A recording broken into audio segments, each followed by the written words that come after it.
नमस्कार। मेरे channel reader book shelf पर आपका स्वागत है। आज की किताब का नाम है द इंटेलिजेंट इन्वेस्टर। ये समरी कोई मामूली इन्वेस्टमेंट बुक नहीं है, क्योंकि इसे खुद वॉरेन बफेट रिकमेंड करते हैं, जो कि खुद दुनिया के सबसे सक्सेसफुल इन्वेस्टर्स में से एक माने जाते हैं। तो अगर आप भी एक इंटेलिजेंट इन्वेस्टर बनना चाहते हैं, तो इसे पेरे और ये और इन्वेस्टमेंट की फील्ड में किसी प्रोफेशनल की तरह एंट्री कीजिए। ये समरी किस किस को पढ़नी चाहिए? हर वो इंसान जो इन्वेस्ट करना चाहता है, एंटरप्रेन्योर्स को, म्यूचुअल फंड मैनेजर्स को। समरी के बारे में इंटेलिजेंट इन्वेस्टर एक ऐसी नॉलेज से भरी गाइड है जो फाइनेंशियल मार्केट में इन्वेस्ट करने वाले लोगों के बड़े काम आ सकती है। बेंजामिन ग्राहम ने इस बुक में अपने कई पर्सनल एक्सपीरियंस तो दिए ही है, साथ ही कई सारी कंपनी के एग्जाम्पल भी दिए। यह है जो इस बुक को इन्वेस्टर्स के लिए और भी ज्यादा इंटरेस्टिंग बना देती है। इंट्रोडक्शन इन्वेस्टमेंट पे लिखी ये बुक खुद वॉरेन बफेट रेकमेंड करते हैं, तो जाहिर है ये बुक ऐसे ही लोगों की फेवरेट बुक नहीं है। बेंजामिन ग्राहम, जो इस बुक के ऑथर है और जो फादर ऑफ वैल्यू इन्वेस्टिंग भी कहे जाते हैं, उन्होंने अपनी इस बुक को कई ऐसी स्ट्रेटेजी शेयर की है ताकि इसे पे रहने के बाद आप भी स्टॉक मार्केट को मात देकर बेहतर परफॉर्म कर सकते हैं। इस समरी में सब कुछ दिया है, बॉन्ड से लेकर स्टॉक्स, स्ट्रेटेजी, टैक्टिस, रिस्क और रिपोर्ट तक सब कुछ। साथ ही ग्राहम ने अपनी थ्योरीज और आइडियाज को समझाने के लिए कई सारे रियल लाइफ एक्सपीरियंस भी शेयर किए हैं। ये जानी मानी बुक किसी फाइनेंस मार्केट बाइबल से कम नहीं है, जो हर इन्वेस्टर को कम से कम एक बार जरूर पढ़नी चाहिए। Investment versus speculation, results to be expected by the intelligent investor, chapter 1। Benjamin Graham इसमें इन्वेस्टर्स और स्पेकुलेटर्स की बात करते हैं और बताते हैं कि कैसे ये दोनों टर्म एक दूसरे के ऑपोजिट जाते हैं। साथ ही वो कुछ लेसन भी देते हैं ताकि रीडर्स कंफ्यूज होकर दोनों को एक ही ना समझ ले। ये दोनों टर्म काफी इंपॉर्टेंट है, क्योंकि फाइनेंस मार्केट में आप अक्सर लोगों को या आप खुद भी इन दोनों के बीच कंफ्यूज होते हुए देख सकते हैं। तो हम बताते हैं। एक स्पेक्यूलेटर वो होता है जिसकी खुद की वेल्थ बिल्ड होने के चांस कम होते हैं, क्योंकि वो दूसरों की वेल्थ बिल्ड करता है। ये लोग प्रॉफिट कमाने के लिए रिस्क लेने को तैयार रहते हैं और अपनी एजुकेशन और नॉलेज के बेसिस पर अंदाजे लगाते हैं कि मार्केट का रुख किस तरफ होगा। अब बात करते हैं इन्वेस्टर की। एक इन्वेस्टर इसके एकदम ऑपोजिट करता है। वो इन्वेस्ट करने से पहले स्टॉक्स को कैलकुलेट कर लेता है। वो अपने लिए वेल्थ बिल्ड करता है, ना कि दूसरे के लिए। वो जानता है कि स्टॉक के प्राइस ऊपर जा सकते हैं क्योंकि कोई और प्राइस से ज्यादा पे करने वाला है। इन्वेस्टर खुद के लिए पैसा कमाते हैं, जबकि स्पेकुलेटर ब्रोकर के लिए पैसा कमाते हैं। स्पेकुलेटर शॉर्ट पीरियड के लिए इन्वेस्ट करते हैं, और अगर वो मार्केट बीट भी कर ले तो डिसीजन सही निकलने पर बड़ी बड़ी हाँकने लगते हैं। चाहे उनकी स्ट्रेटेजी कितनी ही डम्ब या डेंजरस क्यों ना हो, फिर भी वो अपना टेम्परेरी प्रॉफिट का दिखावा करने से बाज नहीं आते। वही दूसरी तरफ इन्वेस्टर कुछ साबित नहीं करना चाहते। उन्हें टेम्परेरी प्रॉफिट में कोई इंटरेस्ट नहीं है और ना ही वो जल्दबाजी में कोई डेंजरस स्टेप लेते हैं। मान लो आपको कहीं जाना है, तो आप ये सोचकर 65 की स्पीड से कार ड्राइव करते हो कि 2 घंटे में तो आप पहुंच ही जाओगे। लेकिन क्या आप और जल्दी के चक्कर में 130 की स्पीड से ड्राइव करके अपनी लाइफ को रिस्क में डालेंगे? नहीं ना। स्पेकुलेटर्स भी असल में यही करते हैं। ऑनलाइन ट्रेडिंग स्पेकुलेटिंग का ही एक पहलू है। 1990 के दौर में यह पैसे कमाने का एक इजी जरिया माना जाता था। इसके लिए कई सारे ऐड भी आया करते थे जो लोगों को ऑनलाइन ट्रेड के लिए एनकरेज करते थे। 1990 का दौर आते आते करीब 6 मिलियन लोग ऑनलाइन ट्रेडिंग से जुड़ चुके थे। दिसंबर और जनवरी के टाइम में छोटे स्टॉक्स बड़े प्रॉफिट कमाया करते थे। ऑनलाइन ट्रेडिंग को लोग काफी बड़े पैमाने पर प्रमोट किया करते थे और दूसरों को भी ऐसा ही करने के लिए कहते थे।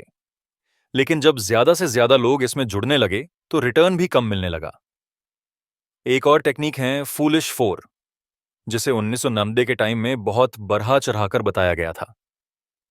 इसमें आपको सिर्फ ये करना होता है कि एक फाइनेंस इंडेक्स में लिस्टेड 5 स्टॉक को चूज करो, सबसे कम प्राइस वाले स्टॉक को हटा दो, सेकंड लोवेस्ट वाले स्टॉक में 40% पैसा लगाओ और बाकी बचे तीनों स्टॉक में 20-20% पैसा लगाना चाहिए।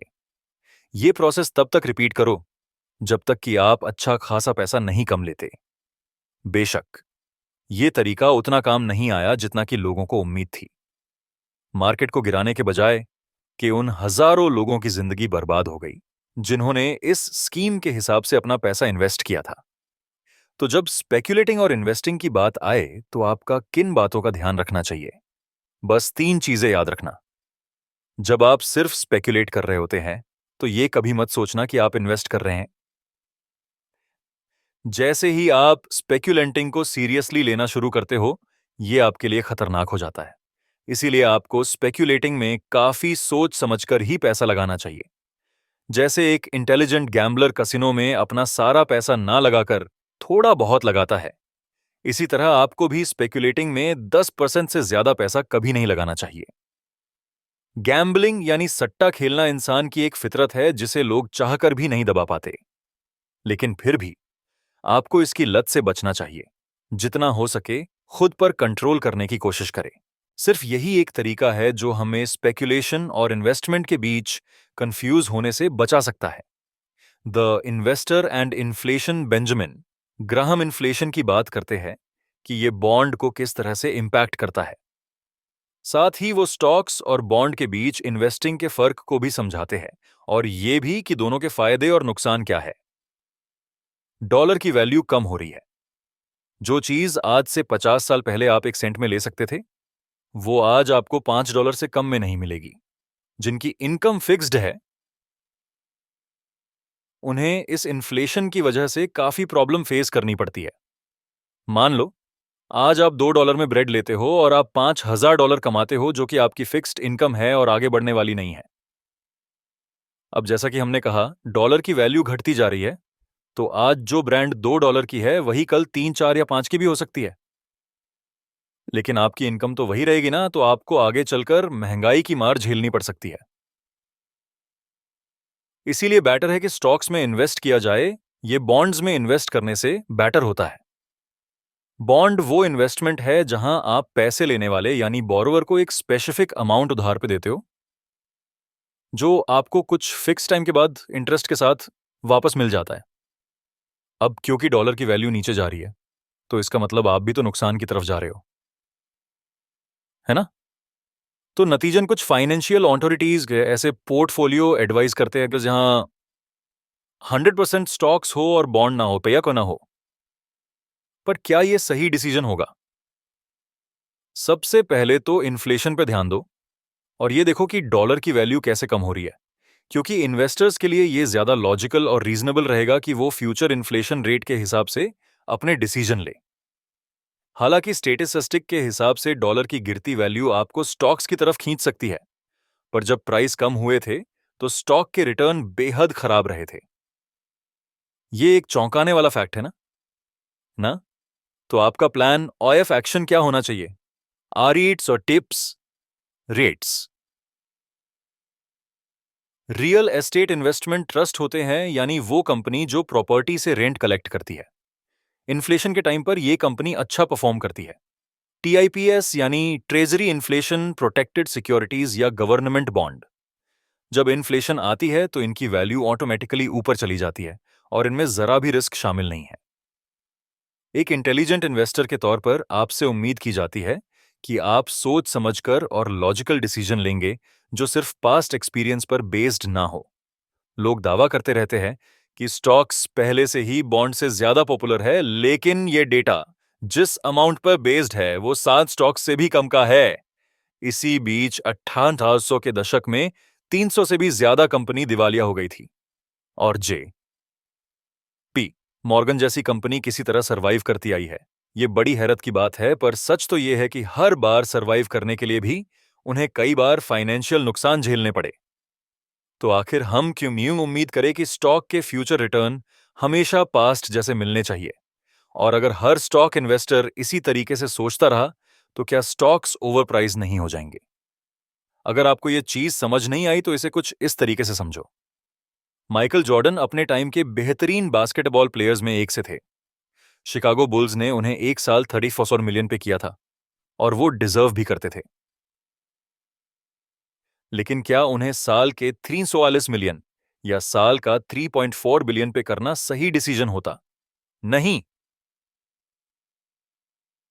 इसी तरह अगर आपको लगता भी है कि स्टॉक्स अच्छा परफॉर्म करेंगे, तो भी जो लोग उनमें इन्वेस्ट कर रहे होंगे, लाखों की तादाद में होंगे। स्टॉक्स ओवर वैल्यूड रहेंगे और आपके हाथ कुछ नहीं लगने वाला। स्टॉक्स और बॉन्ड्स दोनों अलग है और दोनों के अपने फायदे नुकसान हैं और ये दोनों एक दूसरे के ऑल्टरनेट भी कभी नहीं हो सकते। इसलिए एक की खातिर दूसरे को पूरी तरह अवॉइड करना समझदारी नहीं होगी। General portfolio policy. इस चैप्टर में बेंजामिन ग्राहम दो तरह की स्ट्रेटेजी के बीच का फर्क समझाते हैं ताकि आपका पोर्टफोलियो एक्टिव और पैसिव बना रहे। वो ये भी डिस्क्राइब करते हैं कि अगर कोई बॉन्ड्स में इन्वेस्ट कर रहा है तो उसे स्टॉक्स में कैसे इन्वेस्ट करना चाहिए और कैसे स्ट्रेटेजी बनानी चाहिए। पोर्टफोलियो बनाने के लिए दो तरह की स्ट्रेटेजी यूज होती है। पहले है एक्टिव या एंटरप्राइजिंग और दूसरी है पैसिव या डिफेंसिव। एक्टिव स्ट्रेटेजी में हम कई तरह के बॉन्ड, म्यूचुअल फंड और स्टॉक्स को रिसर्च करके सिलेक्ट करते रहते हैं। पर अगर आप पैसिव स्ट्रेटेजी चूज करते हैं तो आप एक परमानेंट पोर्टफोलियो क्रिएट करेंगे जिसे एक बार क्रिएट करने के बाद आपको और आगे एफर्ट करने की जरूरत नहीं पड़ती। फिजिकली एक्टिव अप्रोच ज्यादा मुश्किल होता है क्योंकि इसमें आपको काफी काम करना पड़ता है। इमोशनली डिफेंसिव स्ट्रेटेजी काफी डिमांडिंग हो सकती है क्योंकि इसमें कई तरह के उतार चढ़ाव फेस करने पड़ सकते हैं। अगर आप डिफेंसिव इन्वेस्टर बनना चूज करते हैं तो सबसे पहले ये डिसाइड कर लो कि आपकी इन्वेस्टमेंट का कितना परसेंट स्टॉक्स में जाएगा और कितना बॉन्ड में। पर इसे करने का एक इफेक्टिव तरीका है। अपनी एज को 100 से माइनस कर लो, जो बचता है उतने परसेंट स्टॉक्स में रखो और बाकी बॉन्ड में। आप शायद सोच रहे होंगे कि इसका आपकी एज से क्या लेना देना है। वैसे आपने अच्छा सवाल पूछा। एक 80 साल का आदमी जिसे अच्छी पेंशन मिल रही है, उसके पास एक अच्छा घर है, बच्चे हैं जो उसका ध्यान रखते हैं, तो ऐसा आदमी अगर अपना सारा पैसा बॉन्ड में लगाएगा तो ये उसकी बेवकूफी होगी। वही दूसरी तरफ एक 25 साल का यंग आदमी जो अपनी शादी और घर की डाउन पेमेंट के लिए सेविंग कर रहा है, वो इस तरह का रिस्क ले ही नहीं सकता, क्योंकि अगर स्टॉक मार्केट में कोई भी उथल पुथल हुई तो उसका सारा पैसा डूब जाएगा। तो बात यह है कि इन्वेस्टमेंट करने से पहले अपनी करंट सिचुएशन पर भी गौर करना जरूरी है। आपकी फाइनेंशियल कंडीशन और जिम्मेदारियां डिसाइड करेंगी कि आपको अपना पैसा कहां लगाना चाहिए। क्या आप सिंगल है? आपका पार्टनर क्या करता है? क्या आपके बच्चे हैं? क्या आपको कोई खानदानी पैसा मिलने की उम्मीद है? आप इन्वेस्टमेंट में ज्यादा से ज्यादा कितने तक का नुकसान बर्दाश्त कर सकते हैं? ये ऐसे इंपॉर्टेंट सवाल है जो आपको इन्वेस्टमेंट का रिस्क लेने से पहले एक बार खुद से पूछ लेने चाहिए। तो अगर आप अभी कम उम्र के हैं, फिर भी रिस्क लेने से घबराते हैं, तो आपको बॉन्ड में इन्वेस्ट करना चाहिए। लेकिन बॉन्ड एक तरह के नहीं होते। तो क्या ये टैक्सेबल होने चाहिए या टैक्स फ्री? शॉर्ट टर्म या लॉन्ग टर्म? बॉन्ड या बॉन्ड फंड? तो जवाब है कि सिर्फ टैक्स फ्री बॉन्ड खरीदना ही सही रहेगा। टैक्सेबल बॉन्ड खरीदने से आपकी मेहनत की कमाई गवर्नमेंट के हाथों में चली जाएगी। इंटरमीडिएट यानी बीच के टर्म वाले बॉन्ड में इन्वेस्ट करोगे तो बेटर रहेगा जो 5 से 10 साल में मैच्योर हो जाए। लेकिन शॉर्ट टर्म बॉन्ड में इन्वेस्ट कभी मत करना। और बॉन्ड फंड या कई सारे बॉन्ड का एक कलेक्शन ज्यादा बेटर ऑप्शन है। ये सस्ते और डाइवर्स होते हैं। 2000-2002 के दौरान मार्केट में बड़ा क्रैश देखने को मिला, जिसकी वजह से इन्वेस्टर्स को यकीन हो चला था कि स्टॉक मार्केट बेहद रिस्की है। लेकिन अब क्योंकि लोगों ने पहले की तरह इन्वेस्टिंग करनी कम कर दी थी, तो रिस्क फैक्टर भी कम हो गया।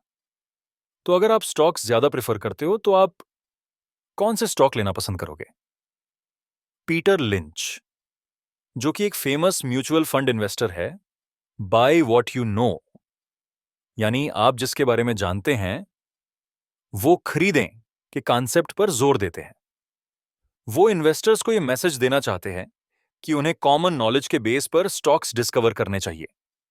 जैसे मान लो आपको कभी कोई बढ़िया रेस्टोरेंट मिल गया, या एक अच्छा जीन्स का ब्रांड, या कोई अच्छा टूथपेस्ट मिला, तो आप ऐसी कंपनीज के स्टॉक्स में इन्वेस्ट कर सकते हो।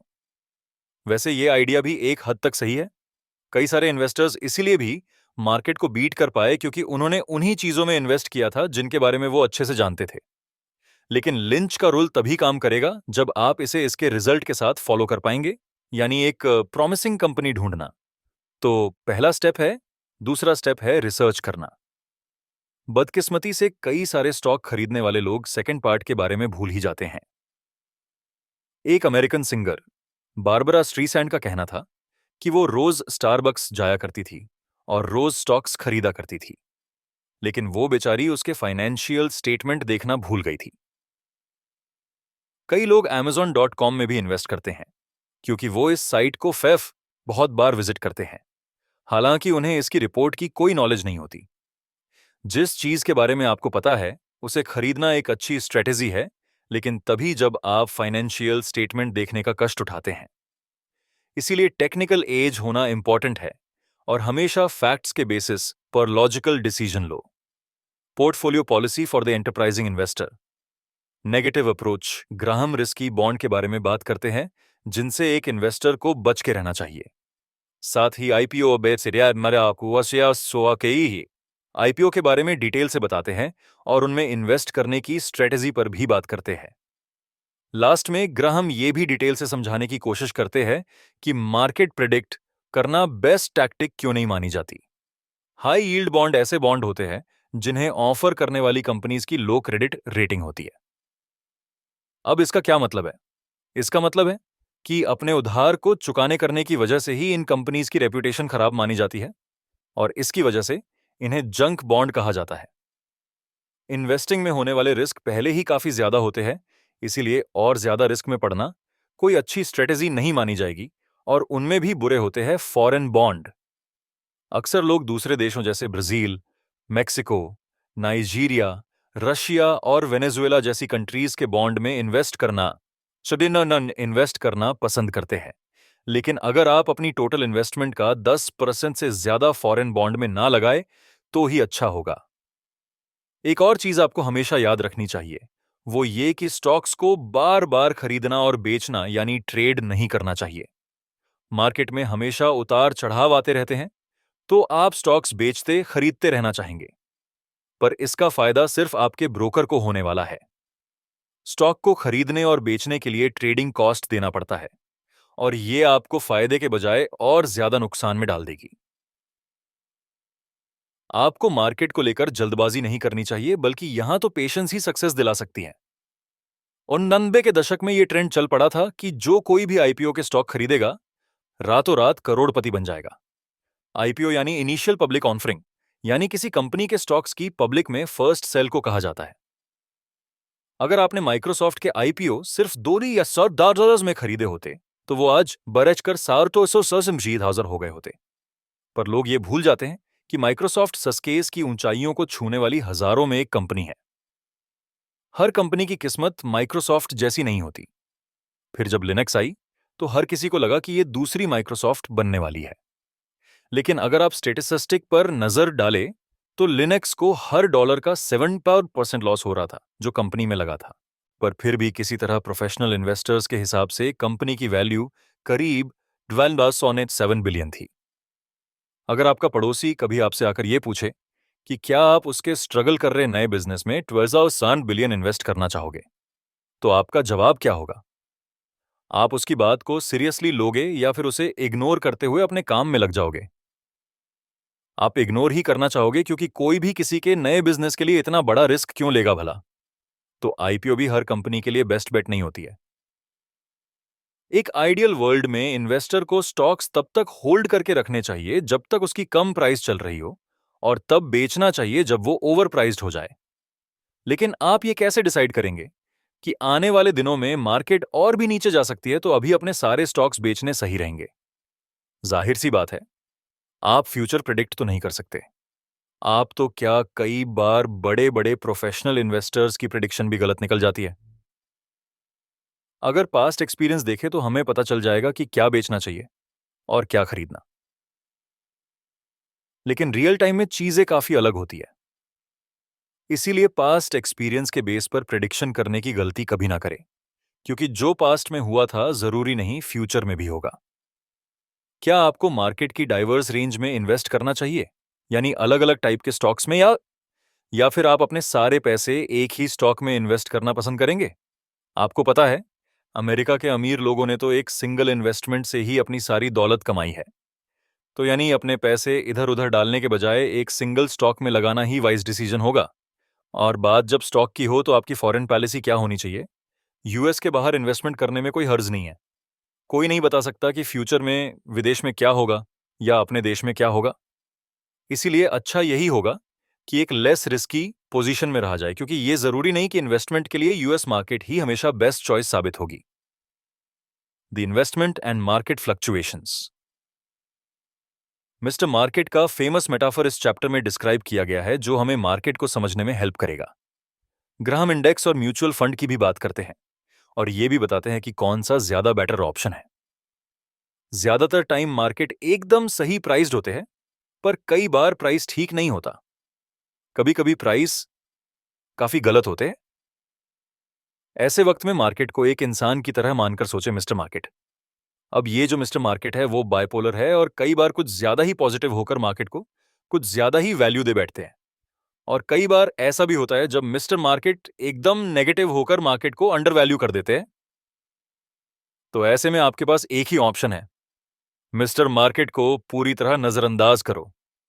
अब आप ही बताइए, क्या इस बात का कोई लॉजिक बनता है कि एक पागल हर 5 दिन बाद आकर आपसे कहे कि जो उसके साथ हो रहा है, जो उसे फील हो रहा है, एग्जैक्टली वही आपको भी फील करना चाहिए?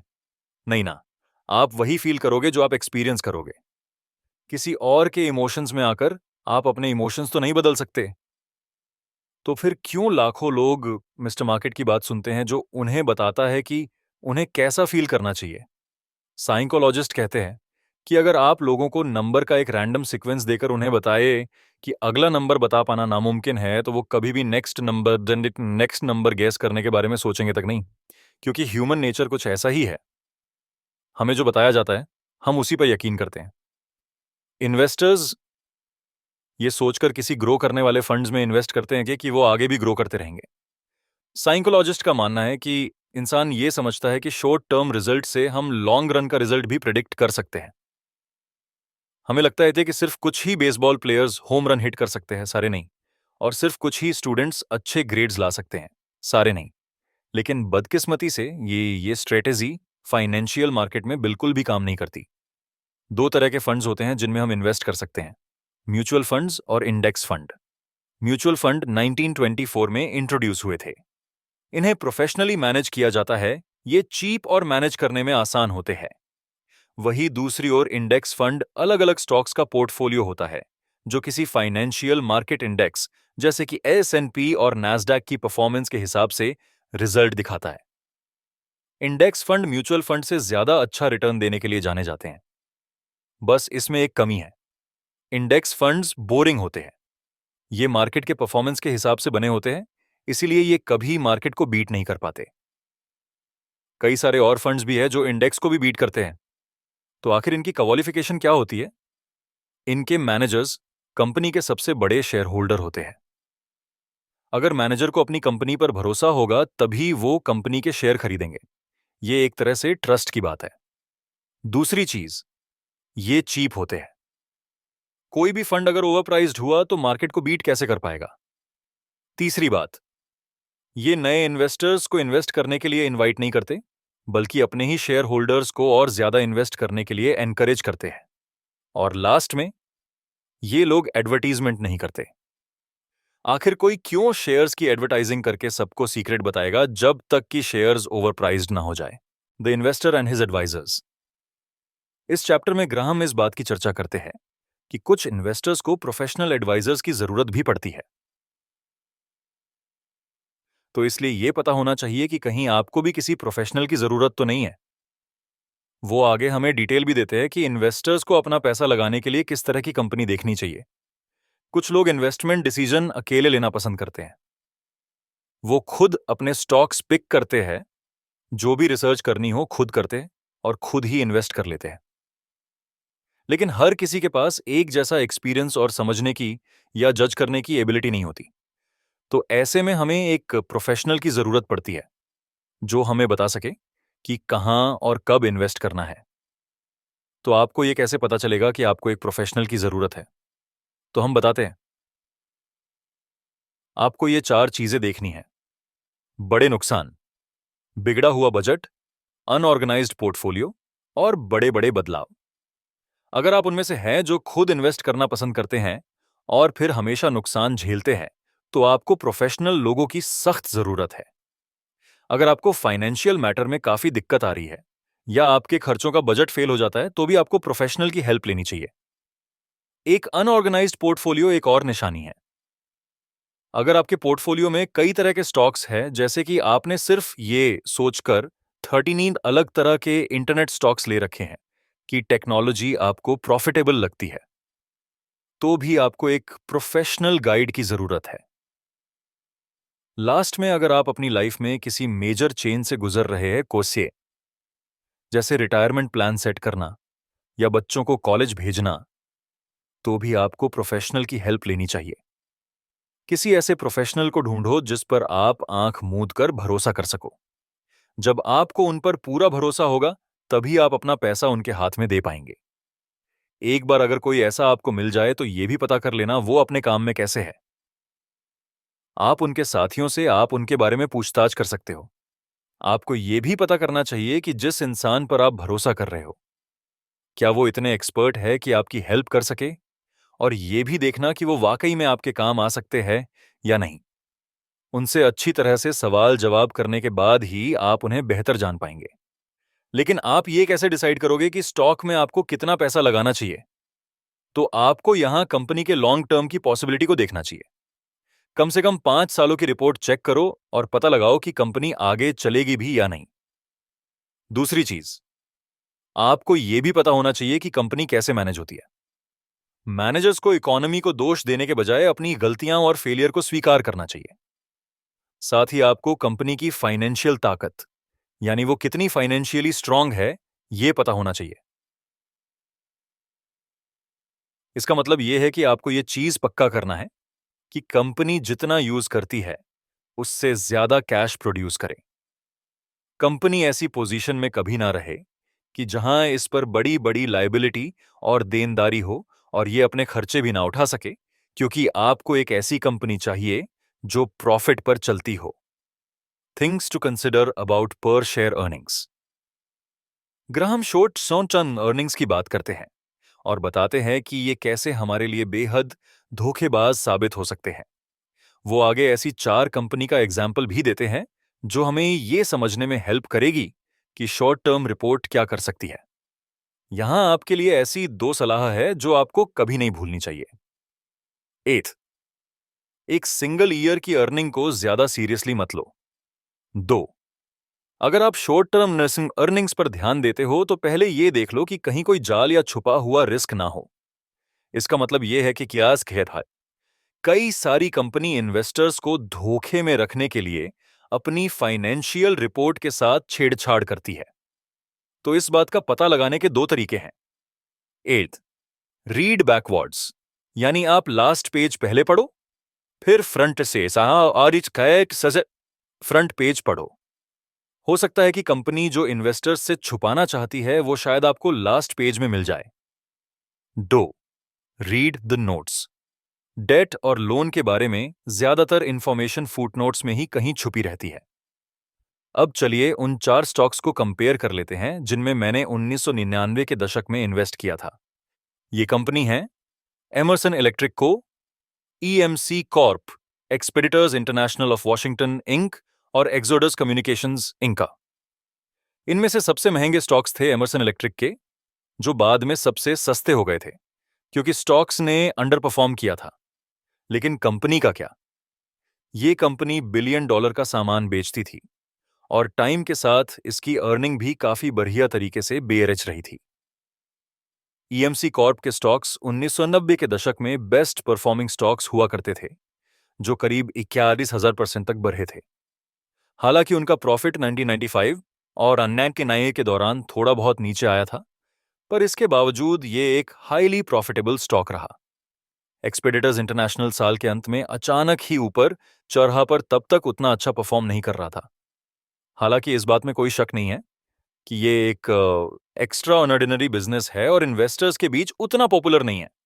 एक्सोडस कम्युनिकेशंस ने भी अच्छी खासी बेरहद दिखाई थी। 1 साल के अंदर ही इसने $10,000 की इन्वेस्टमेंट को $110,000 में बदल दिया था। और 1999 के बाद क्या हुआ? ये सारी कंपनी या तो दिवालिया हो चुकी थी या 1999 में इनके प्राइस काफी डाउन आ चुके थे। अब ये एक्सपेक्ट करने का कोई कारण नहीं है कि जो कंपनी शॉर्ट टर्म में अच्छा परफॉर्म कर चुकी है वो अब आगे भी हमेशा करती रहेंगी।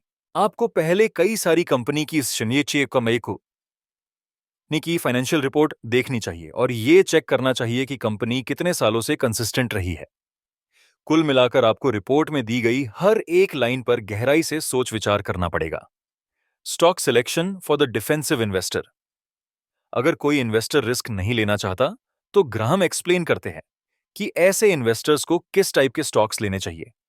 साथ ही वो ये भी बता रहे हैं बता रहे हैं कि कंपनीज को किस टाइप के मैनेजर्स रखने चाहिए।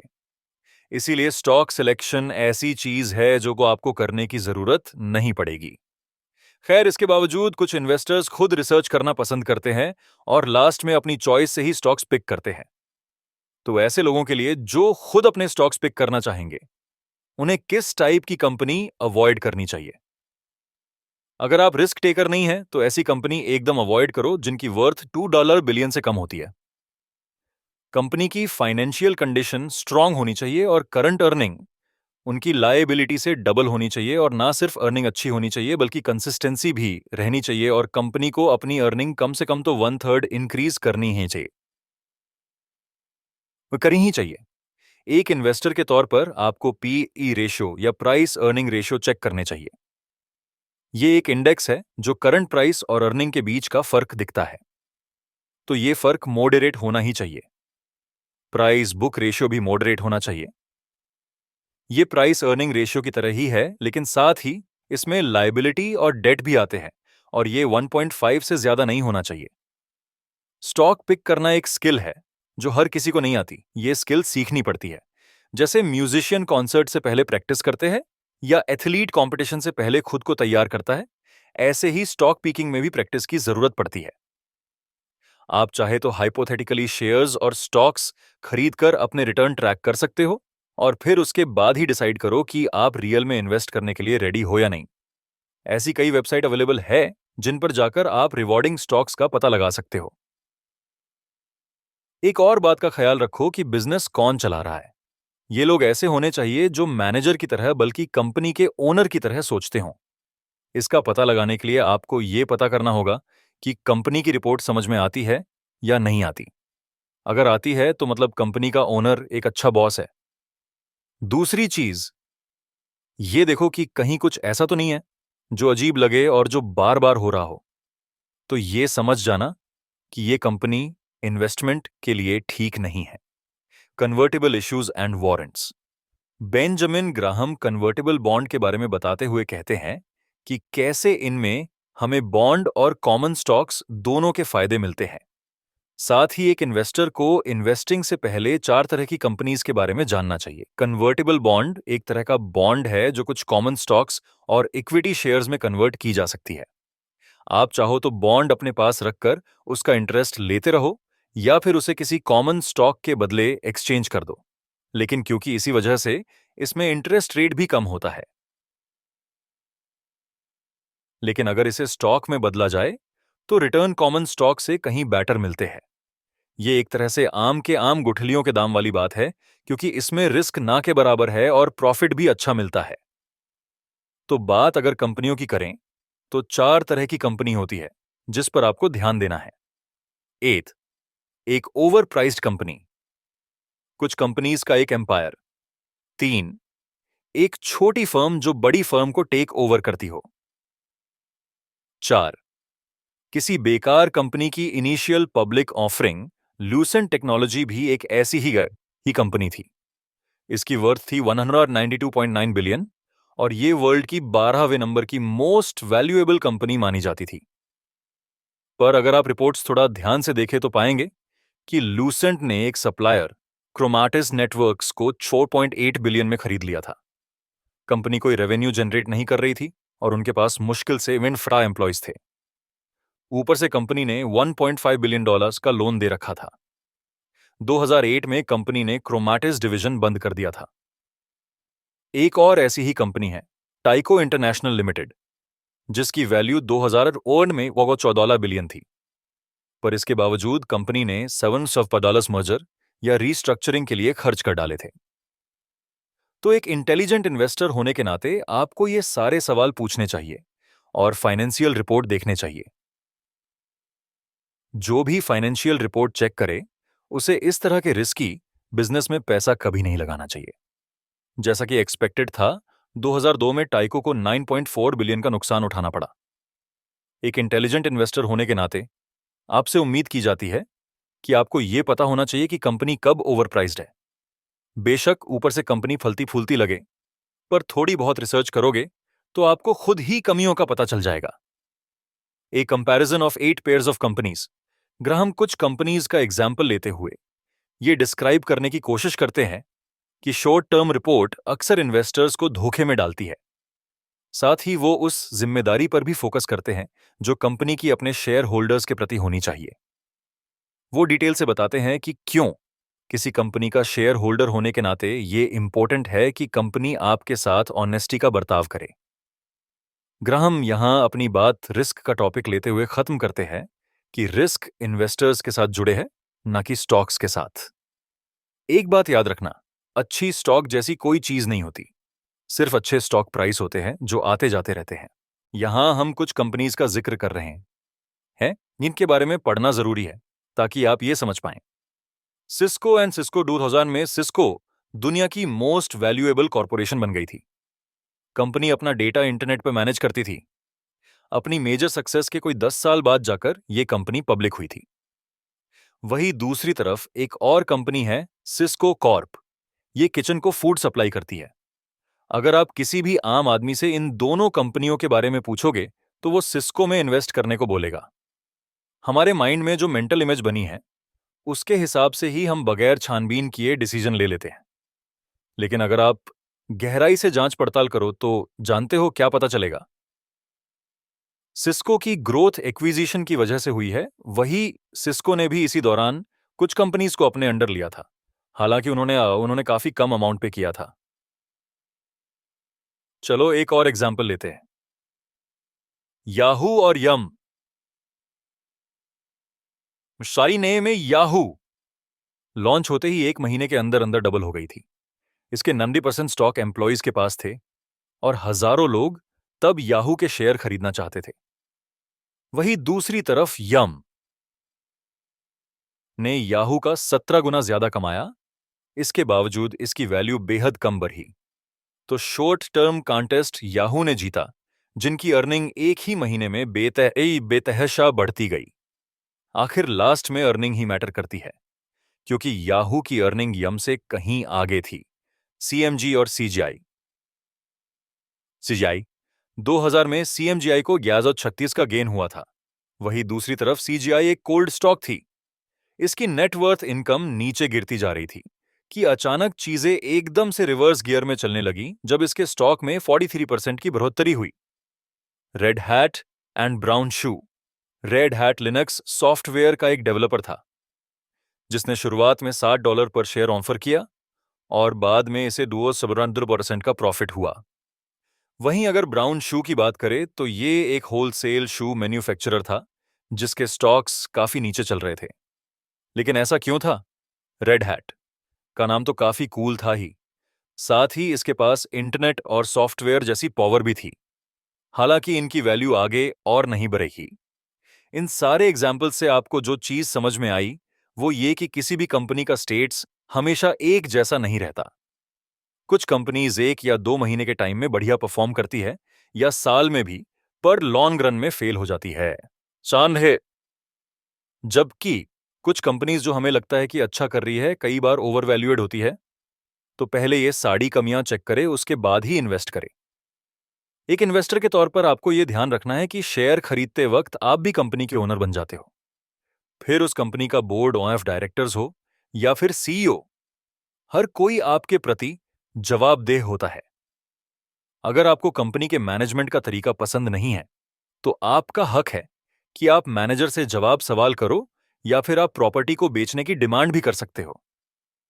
आज की डेट में इन्वेस्टर्स स्टॉक्स खरीदने में सारा टाइम लगा देते हैं, बेचने में उससे भी कम और स्टॉक्स को होल्ड करने में तो जरा भी यकीन नहीं करते। कुछ इन्वेस्टर्स कंपनी को पूरी आजादी देते हैं कि वो अपने एग्जीक्यूटिव को ज्यादा पे करे। एप्पल के फाउंडर स्टीव जॉब्स 1997 में वापस कंपनी के चीफ एग्जीक्यूटिव बन के लौटे थे। चूंकि वो पहले से अमीर थे तो उन्होंने कहा कि वो साल में सिर्फ $1 सैलरी के तौर पर लेंगे। अब क्योंकि उन्होंने कोई सैलरी नहीं ली तो बोर्ड ऑफ डायरेक्टर्स ने उन्हें 90 मिलियन का जेट गिफ्ट कर दिया था। पर क्या किसी कंपनी को इस तरह की आजादी लेनी चाहिए कि वो इस तरह के खर्चे करे? जरा सोचिए।